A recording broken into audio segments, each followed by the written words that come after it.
in Iran. Iran's Iranian side. Iran. The war in Iran. Of the Iran war. An Iranian ballistic missile. Right, the main question of today. Why did US and Iran conflict start in the first place? The background of conflict between US and Iran has been going for more than 40 years. The real breaking point came in 1979 during the Islamic Revolution. Iran's pro-American Shah was removed from power and the Ayatollah regime took over. Since then, the two countries have been on opposite sides politically and strategically. So, why tensions are so high today? First, it's Iran's nuclear program. The US and Israel believe Iran is trying to get closer to building a nuclear weapon. Reason number two, Iran's missile program. Iran has been building up these ballistic missile capabilities, and those missiles could reach countries in the Gulf. Reason number three, talks failed. In 2025, the US reportedly gave Iran 60 days to reach a new nuclear deal. When that did not happen, Israel and US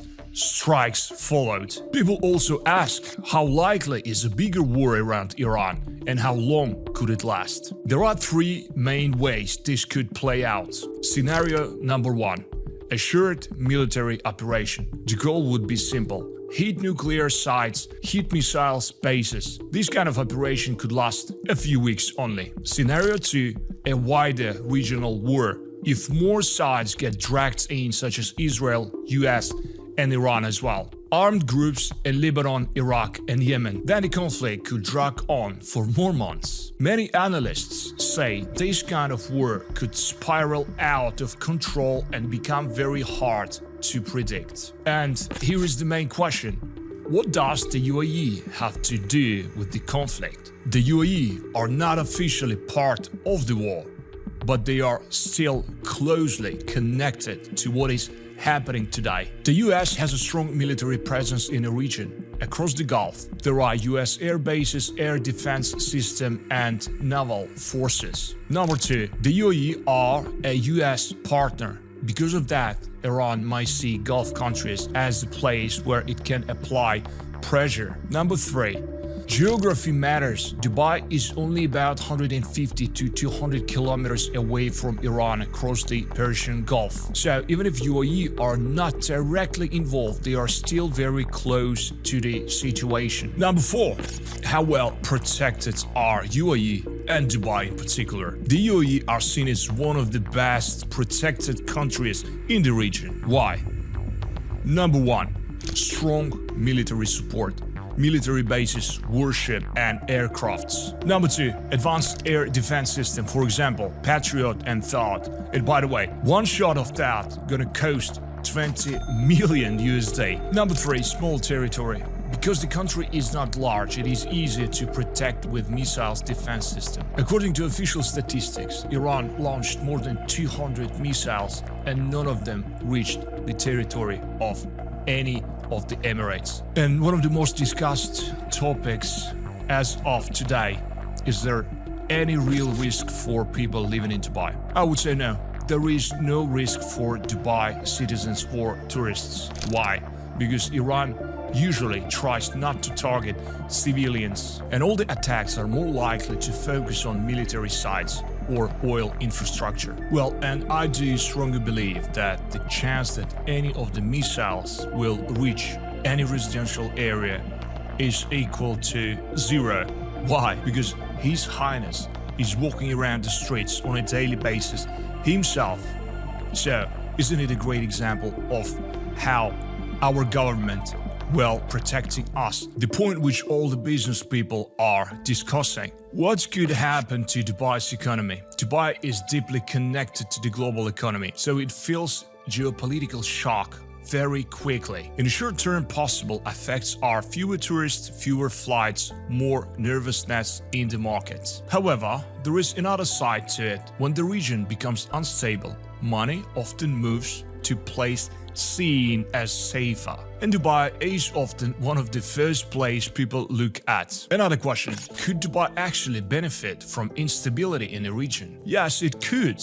and I believe it will. And this has happened before. We have seen this in cases like in the war of Syria, sanctions of Russia, the crisis in Lebanon as well. When the things become uncertain elsewhere, many business owners, investors, and wealthy families move to Dubai or UAE. So, in some situations, instability around the region can actually work in Dubai's favor, and I believe this is another case which will be proven very soon. Next, what could happen to Dubai real estate? Historically, the market often goes through two phases. Phase 1. At the start of a conflict, deals slow down, buyers sit on the fence. People wait to see what happens. Phase number 2. A few months later, if Dubai stays safe, which it will be, prices often start rising because more money comes in. So the first reaction is usually caution, but later the market can bounce back strongly. And will investors pull their money out? It really depends on how far this goes. If the conflict stays limited, Dubai could actually attract more money. If it turns into the full-scale regional war, which I don't believe at all, then some capital may move to safer global hubs such as Switzerland or Singapore. So it all comes down whether this stays contained or gets out of hand. Another point, what could happen to flights and tourism? A few things are possible. Some air routes may be closed, flights may take longer, tickets prices may go up. Tension around the Strait of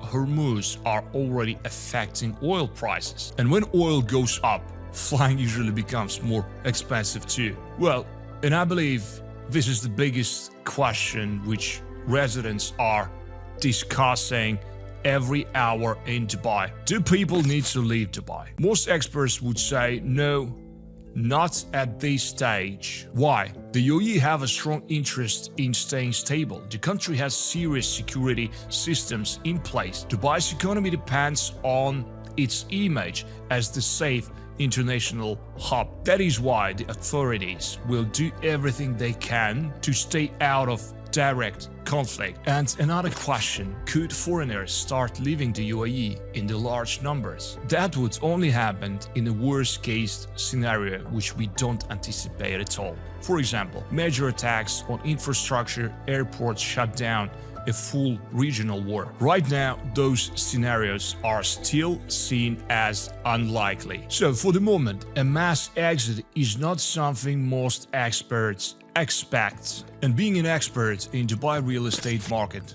let me give you an advice for property owners in the UAE.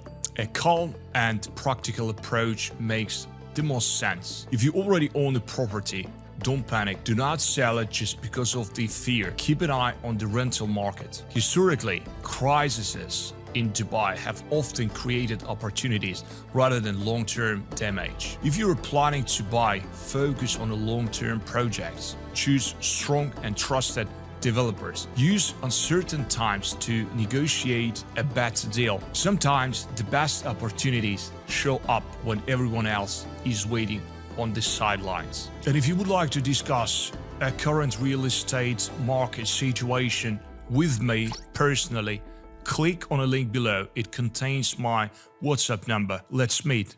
Let's talk.